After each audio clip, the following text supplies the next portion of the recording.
पिंड से ही ये मनुष्य शरीर बनता है माँ के पेट में, तो इसको पिंड शरीर कहते हैं। और ये छोटा रहता है जब पेट में रहता है, और वही बच्चा जब बाहर निकलता है तो बढ़ता चला जाता है। और मन जो है जैसे जैसे बढ़ता चला जाएगा ऐसे ऐसे खुराक ज़्यादा लेता जाता है। बच्चे को खाली दूध मिलना रहता है तो दूध तक ही मन को मिलता है, उसके बाद थोड़ा बहुत अनाज खाने लगता है, उससे उसको रस मिलता है मन को, और फिर उसके बाद मेवा मिष्ठान फल फूल सब उसमें मन लग जाता है, क्योंकि वो शरीर को देते हो खिलाते हो तो मन उसमें लग जाता है, मन उसमें लग जाता है। तो जैसे शरीर मोटा होता जाता है बढ़ता जाता है, ऐसे मन भी मोटा होता जाता है। तो कोई दुबला पतला आदमी है उसको दौड़ा दो दौड़ जाएगा, लेकिन मोटा आदमी दौड़ पाएगा? नहीं दौड़ पाएगा। उड़ाओ भी उठाओ करो कूदो तो मोटा कूद पाएगा? नहीं कूद पाएगा। और दुबला पतला आदमी कूद जाएगा, दुबला पतला कूद जाएगा। तो मन को इधर से ऊपर की तरफ ले जाना होता है, खींचना होता है, सूरज के साथ ये खींचता है, ऊपर जाता है ये। तो ये मोटा रहेगा तो कैसे खींच पाएगा ऊपर? तो इसको झीना करना पड़ता है, पतला करना पड़ता है, उसके लिए मन को मारना पड़ता है। मन जो चीज़ खाने के लिए कहा है, मन जो काम करने के लिए कहा है, उसको उस समय पर देना ही नहीं चाहिए, तब मन उधर से हट जाता है।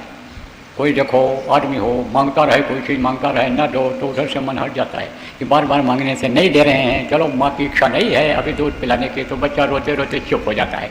बच्चा मांगते मांगते दे दो रोटी दे दो रोटी दे दो, नहीं देती है तो वो चुप हो जाता है। तो ऐसे ही ये मन चुप हो जाता है जब नहीं मिलता है तो। और देते रहोगे तो ये और बढ़ता रहेगा, ये और मोटा होता चला जाएगा, फिर ये यानी जीना नहीं होगा। और जीना नहीं होगा तो ये उसमें जाएगा नहीं, किसमें? पिंडी शरीर में, यानी उसमें जो है अंडी शरीर में। अंडी शरीर किसको कहते हैं? यह शरीर से जीवात्मा जब निकलती है तो अंडलोक में जाती है। अंडलोक को इन आँखों से आप नहीं देख सकते हो, अंदर की तीसरी आँख ध्यान लगाने पर जब खुल जाएगी तब अंडलोक को देखोगे। अंडलोक में ये देवी और देवता रहते हैं, यह देवी और देवता, तो उनका शरीर छोटा होता है, सूक्ष्म होता है, इसीलिए उनका थोड़े में ही पेट भर जाता है, उनका सुगंधी से ही खुशबू से ही पेट भर जाता है उनका। चलते रहते हैं, वही उनका खुराक है।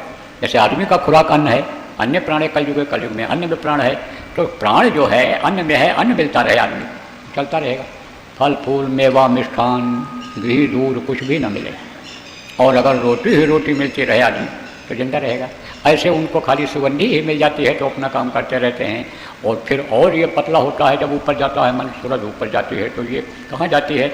ये समझो कि यानी नूरी सृष्टि में जाती है, जहाँ का आहार प्रकाश है। आप ये समझो कि ब्रह्मांड की तरफ ये बढ़ती है, उधर जाती है ये, तो ये धीरे धीरे धीरे पतली होती जाती है, और मन भी धीरे धीरे कमज़ोर होता जाता है। तो साथ तो नहीं छोड़ता है, स्थूल शरीर लिंग शरीर सूक्ष्म शरीर और कारण शरीर में साथ रहता है, लेकिन कारण शरीर से आगे नहीं जा पाता है, कमज़ोर हो जाता है।